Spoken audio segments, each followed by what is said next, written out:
Maintaining dairy records is an important part of your breeding process and your maintenance of the cows.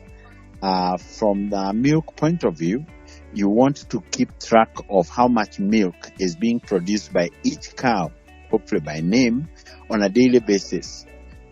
For some cows that, for example, don't show heat easily, your record of milk keeping can actually help you know when the cow gets on heat, because it reduces the milk at that time. So if you observe that in a cycle of several months, there is a particular period of time after every 18 days when the milk drops, then you can know that is the time when it has been on heat, only that it doesn't show it. That will help you to make sure that you can call a vet to serve your cow by predicting carefully when it is going to be on heat, just from the record.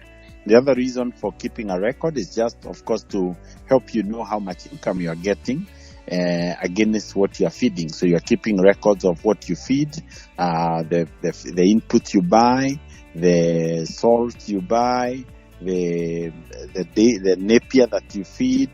That area, you should charge it. You should charge to your cow how much napier is coming from your farm, because that napier would have otherwise have been sold. So keep records every area, and then you look at your income over a period of time, and then you will be able to tell whether that cow is making a profit or not.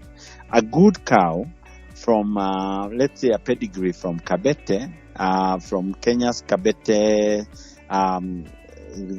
where most of the local seed for dairy keeping comes from, should produce about 25 liters of milk per day. One well-kept cow. And you can see that you should be able to make a profit from that, because at whatever price you sell that milk, you can be able to get a good result. But if you are not keeping records and you do not know, then you cannot tell. It also should improve if it was a heifer. The first calving, the second, and the third. By the third calving, you should have been able to optimize the milk production from that cow, and you can only tell that by looking at your records going all the way back. The other aspect about record keeping that is important is to track down your pedigree. For example, the beef, the bull that served your cow, or the straw that you used, the name of the bull is important, because let's say, for example, the bull was called Jogo, and then Jogo produced a calf, and then now you are serving that calf when it is now mature. You cannot serve it with the same semen from Jogo. If you don't have a record, you could very easily do that in breeding, because you don't have a good record. So records are good for being able to keep track of pedigree, being able to keep track of milk, being able to track your inputs, so that you can know whether you are making a profit. I like to encourage farmers to just use one black book for a cow, where you have got a section for keeping track of the bulls you serve, another section in the book where you keep the milk production and the sale, the income that comes from it, and then another record where you are keeping a record of all your inputs.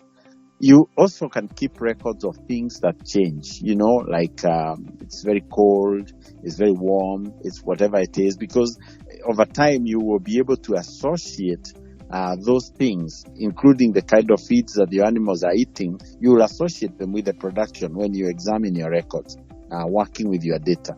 So you not just keep records for the sake of keeping records, but you use those records to analyze your farm and make sure that your farm is profitable.